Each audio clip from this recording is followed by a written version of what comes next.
यानी कि ये पाकिस्तान इस्लामाबाद से ये 970 किलोमीटर के फासले पर ये शहर है दोशंबे, जहां मैं इस वक्त मौजूद हूँ। हाली हैसियत कैसी है तो मैं आपको ये अर्ज कर दूं कि यहाँ के लोग जो हैं ये बहुत ज़्यादा अमीर नहीं हैं, ये खुद गरीब लोग हैं बेचारे। अगर आप पाकिस्तान से, इंडिया से, बांग्लादेश से आप यहाँ आकर के कुछ आप कहें कि हम जॉब कर लें, मुलाजमत कर लें और हम यहाँ से पैसे कमाएं ताजिकिस्तान में, तो मेरे ख्याल में आपके लिए मुश्किल हो जाएगा ये फैसला करना।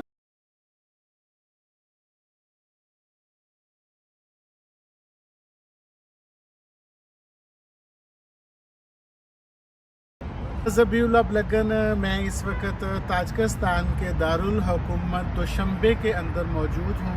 जैसा कि आपने वीडियो में थोड़ा सा देख भी लिया है, और मेरे पीछे ये जो आपको एक बड़ा मुजस्मा नज़र आ रहा है, ये इस्माइल सामानी का मुजस्मा है और ये एक यादगार है जो यहाँ पर नस्ब की गई है। इस्माइल सामानी इनके बहुत बड़े एक लीडर गुजरे हैं और ये सेंट्रल एशिया में अक्सर जगह जगह हमने देखा है कि ये लोग अपने कायदीन से अपने तारीख़ी हीरोज़ के साथ बहुत ज़्यादा प्यार करते हैं। जैसा कि उज़्बेकिस्तान के अंदर इस्लाम करीमोव, अमीर तैमूर के आपने मुजस्मे देखे हैं, और इसी तरह यहाँ आपको इस्माइल सामानी का मुजस्मा नज़र आ रहा है। और ये अब एक कम्प्लेक्स बन चुका है, ये पीछे पूरा एक पार्क है। इस पार्क के अंदर जो है वो लोग टूरिस्ट घूमने के लिए आते हैं, जो भी ताजिकिस्तान में आता है। मैं ताजिकिस्तान के आज इस चौक में खड़े होकर मैं आपको ताजिकिस्तान के बारे में थोड़ी मालूमात फराहम करना चाहता हूँ। अक्सर लोग हमारी वीडियो के नीचे ये पूछते होते हैं कि जी आपने ताजिकिस्तान के बारे में कभी कुछ नहीं बताया, तो मैं आज की वीडियो में आपको बता देता हूँ कि ताजिकिस्तान एक खुशकी में घिरा हुआ एक मुल्क है और इसके दाएं बाएं कोई समंदर नहीं लगता। यानी इसके एक तरफ उज़्बेकिस्तान है, एक तरफ किर्गिज़स्तान है, एक तरफ अफ़गानिस्तान है और एक तरफ इसको चाइना लगता है। तो ये इस मुल्क का जो है ये मैंने जोग्राफिया आपको बता दिया है, लेकिन मैं एक और बात आपको बता दूं कि ताजिकिस्तान जो है इसका 16 किलोमीटर का बॉर्डर जो है वो पाकिस्तान के साथ भी लगता है। यानी कि ये पाकिस्तान इस्लामाबाद से ये 970 किलोमीटर के फासले पर ये शहर है दोशंबे, जहां मैं इस वक्त मौजूद हूँ। यानी कि ये पाकिस्तान से उज़्बेकिस्तान से भी ज़्यादा करीब है और ये जो ताजिकिस्तान है। यही वजह है कि पाकिस्तान ने बहुत सारे अपने कारोबारी एग्रीमेंट और मुआहदे जो हैं वो ताजिकिस्तान गवर्नमेंट के साथ कर रखे हैं, जिनमें एक बहुत बड़ा मुआहदा जो है वो तापी एग्रीमेंट है और जिसमें बिजली का भी एक एग्रीमेंट है कि अफ़गानिस्तान के रास्ते ताजिकिस्तान पाकिस्तान को बिजली फराहम किया करेगा। तो ये तो पाकिस्तान और ताजिकिस्तान की मैं बात कर रहा हूँ। अक्सर लोग हमसे ये पूछते हैं कि ये कितना बड़ा मुल्क है, इसकी आबादी कितनी है, यहाँ पे इनकम कितनी है, यहाँ कमाया कितना जा सकता है, रहकर कारोबार क्या किया जा सकता है। तो मैं आपको बताना चाहता हूँ कि जनवरी 2023 में जो मरदमशुमारी हुई है उसके मुताबिक पूरे ताजिकिस्तान की आबादी तकरीबन 1 करोड़ 1 लाख बनती है। यानी कि 1 करोड़ आबादी है इसकी। 2022 में ये 97 लाख तक कहा जाता था, अब ये 1 करोड़ तक इस आबादी को कहा जाता है। और जिस शहर में मैं मौजूद हूँ दोशंबे में, दोशंबे के अंदर जो दोशंबे की आबादी जो लोग रहते हैं वो तकरीबन 12 लाख लोग रहते हैं। यानी दोशंबे कैपिटल की आबादी 12 लाख है और ये दोशंबे ताजिकिस्तान का सबसे बड़ा शहर है। सबसे बड़ा शहर होने का इसको एजाज़ हासिल है। जो भी टूरिस्ट आते हैं वो दोशंबे के अंदर आते हैं और दोशंबे के अंदर ही बड़ी बड़ी इमारतें हैं, दोशंबे के अंदर ही बड़े बड़े होटल्स हैं। अदरवाइज़ जो बाकी ताजिकिस्तान है वो पहाड़ी इलाका है, यहाँ माउंटेन्स बहुत ज़्यादा हैं, पहाड़ी एरियाज़ हैं, मैदानी इलाका बहुत कम है। इसके दीगर भी बड़े शहर यहाँ पर मौजूद हैं, लेकिन लोग दोशंबे ही में आना पसंद करते हैं क्योंकि दोशंबे में एक जदीद ज़िंदगी है।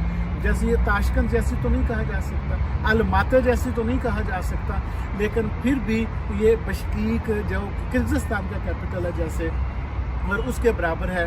और आपको पता है जो दारुल हुकूमत होता है किसी मुल्क का, उसके अंदर तमाम सहूलियात जो हैं वो मौजूद होती हैं। और लोगों ने ये पूछा कि यहाँ के लोगों का रहन सहन कैसा है, यहाँ के लोगों के पास पैसे कितने हैं, ये लोगों की माली हैसियत कैसी है। तो मैं आपको ये अर्ज़ कर दूँ कि यहाँ के लोग जो हैं ये बहुत ज़्यादा अमीर नहीं हैं, ये खुद गरीब लोग हैं बेचारे। अगर आप पाकिस्तान से, इंडिया से, बांग्लादेश से आप यहाँ आकर के कुछ आप कहें कि हम जॉब कर लें, मुलाजमत कर लें और हम यहाँ से पैसे कमाएं ताजिकिस्तान में, तो मेरे ख्याल में आपके लिए मुश्किल हो जाएगा ये फ़ैसला करना।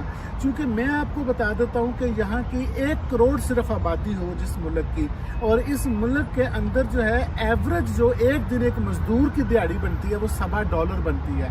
यानी पाकिस्तानी सिर्फ हार्डली 450 रुपये या 450 रुपये एक मज़दूर को यहाँ मिलता है ताजिकिस्तान के अंदर। ये अक़वाम मुत्तहिदा के अदाद शुमार हैं जो मैं आपको बता रहा हूँ। तो आप मुझे ये बताइए, आप पाकिस्तान से आकर यहाँ पे 450 रुपया मजदूरी करने के लिए आना चाहेंगे क्या? जबकि पाकिस्तान के अंदर जो कंस्ट्रक्शन के काम में मेसन्स के पीछे, मिस्त्रियों के पीछे जो मजदूर काम करता है आज वो भी 12, 14, 1500 रुपये ले रहा है। यानी ताजिकिस्तान के लोगों से 3 गुना ज़्यादा पैसे वो लेता है। तो मुझे बताइए कि वो मजदूर भी ताजिकिस्तान के एक एवरेज बंदे से ज़्यादा कमा रहा है पाकिस्तान के अंदर। हाँ, फिर आप कहेंगे कि ये लोगों का गुजारा कैसे होता है। दरअसल गुजारा इस तरह होता है लोगों का कि यहाँ पर बहुत सारे लोग जो हैं वो रशिया में यानी रूस के अंदर जॉब मुलाजमतें करने के लिए जाते हैं। चूँकि इनको रूस जाने के लिए वीज़े की ज़रूरत नहीं होती। जितनी भी सेंट्रल एशियन स्टेट हैं उन्होंने किर्गिज़स्तान है, उज़्बेकिस्तान है और यूक्रेन है। यूक्रेन के साथ तो खैर अब उनकी जंग लगी हुई है, और कज़ाकिस्तान है, ताजिकिस्तान है। ये सिटीज़न यहाँ के रहायशी अगर मॉस्को जाना चाहें, रशिया जाना चाहें, तो इनको वीज़े की ज़रूरत नहीं है। ये खाली अपना पासपोर्ट लेकर ट्रैवल करते हैं और मॉस्को चले जाते हैं। रशिया चूँकि बहुत बड़ा मुल्क है, लिहाजा वहाँ पे बहुत ज़्यादा जो है वो सोर्स ऑफ इनकम यानी ज़राए इनकम जो है वो बहुत ज़्यादा है, ज़राए आमदनी बहुत ज़्यादा है। लिहाजा ये लोग वहाँ पे जाके जॉब करते हैं, वहाँ पे जाके मुलाजमत करते हैं।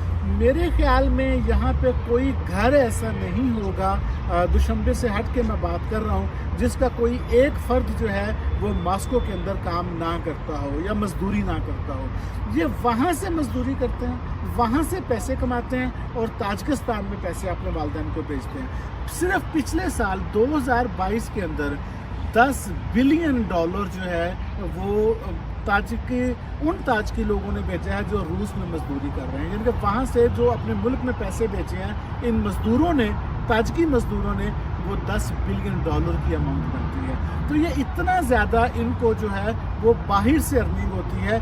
अपने मुल्क में इनके पास बेचारों के पास ज़्यादा पैसे नहीं हैं, सोर्स ऑफ इनकम नहीं है, लिहाजा ये मॉस्को जाते हैं और वहाँ जाकर ये पैसे कमाते हैं, अपने वालिदैन को भेजते हैं और फिर वो यहाँ खाते हैं। अब यहाँ के लोग तो खुद कमाने के लिए बाहर जा रहे हैं, और अगर ये कहा जाए कि इंडिया, पाकिस्तान, बांग्लादेश वाले यहाँ आकर कमाएं तो मेरे ख्याल में ये थोड़ा मुश्किल हो जाएगा, ये इतना आसान नहीं रहेगा। तो इसलिए यहाँ ताजिकिस्तान के अंदर बिज़नेस की बात तो हो रही है कि बिज़नेस कौन सा हो सकता है। देखें, जिसके पास पैसे हैं वो बिज़नेस तो हर जगह ही कर सकता है। बाकी खैर मैं इस पर डिटेल वीडियो बनाता रहूँगा। आज मैं सिर्फ आपको ताजिकिस्तान के बारे में बता रहा हूँ कि ताजिकिस्तान, दुशंबे जो है, यहाँ लोगों का रहन सहन कैसा है, यहाँ के लोग बहुत वेलकमिंग हैं, और बाकी ये जो वीज़े की मालूमात हैं और बाकी इनकम कितनी हो सकती है, बाकी ये सारी चीज़ें मैं आपको अगली वीडियोस में बताऊंगा। क्योंकि मैं अभी इधर ही हूँ, मैं 4-5 वीडियो बनाकर ही वापस उज़्बेकिस्तान जाऊँगा। तो यहाँ के लोग वेलकमिंग हैं और मज़हब के साथ इनका लगाव है। ख़वातीन को आप देखेंगे तो 70 से 80% ख़वातीन औरतें जो हैं वो अपना हिजाब करती हैं, उनके चेहरा ढांपती हैं। और ये अफ़गानिस्तान का चूँकि पड़ोसी मुल्क है, अफ़गानिस्तान ही की तरह का मुल्क है, जिस तरह अफ़गानिस्तान है उसी तरह का ये मुल्क है। अफ़गानिस्तान चूँकि जंगों का शिकार रहा है, ये भी जंगों का शिकार है, चूँकि 1991 में जब ये रूस से आज़ाद हुए थे तो आज़ाद होने के बाद यहाँ 7 साल खाना जंगी रही है, ये आपस में लड़ते रहे कि भाई किसने गवर्नमेंट बनानी है। तो लेकिन फिर भी ये उस तरह से जंगों का शिकार नहीं रहा जिस तरह से अफ़गानिस्तान जंगों का शिकार रहा है। तो ये अफ़गानिस्तान जैसा ही मुल्क है और यहाँ के बहुत सारे शहर जो है आज से 100 साल पहले 150 साल पहले ये अफ़गानिस्तान का हिस्सा हुआ करते थे और बहुत सारे अफ़गानिस्तान के जो इलाके हैं वो ताजिकिस्तान का हिस्सा हुआ करते थे, लेकिन अभी वो अफ़गानिस्तान के अंदर हैं। तो लिहाजा ये अफ़गानिस्तान जैसा ही एक कल्चर है, बहुत वेलकमिंग लोग हैं, खूबसूरत लोग हैं, बेहतर लोग हैं और आपको वेलकम करते हैं, होस्ट करते हैं आपको। अच्छा, बहुत महंगा शहर भी नहीं है, एक नॉर्मल शहर है, यानी कि अगर आप यहाँ किसी हॉस्टल में रात रुकना चाहें एक दिन के लिए तो $10 में आप यहाँ रात रुक सकते हैं। उसमें ब्रेकफास्ट भी आपको मिल जाएगा, नाश्ता भी आपको मिल जाएगा। तो $10 का मतलब है कि पाकिस्तानी तकरीबन 27 से 2800 रुपये बनते हैं, यानी 27 से 2800 रुपये में आप कैपिटल दुशंबे के अंदर आप यहाँ रात रह सकते हैं। 24 आवर के लिए आपको वो रूम मिलता है। तो लिहाजा ये महंगा नहीं है, लेकिन अगर आप ये कहें कि हम यहाँ आकर बहुत ज़्यादा इनकम कर सकेंगे, हम यहाँ आकर कोई जॉब करें और हाँ जो अब स्किल्स हैं तो वो अलग बात है। बहरहाल इस पर मैं बाद में वीडियो ज़रूर बनाऊँगा। अभी मैं आपको दुशंबे की ये जो खूबसूरतियाँ हैं ये आपको दिखाता हूँ। आपका बहुत शुक्रिया।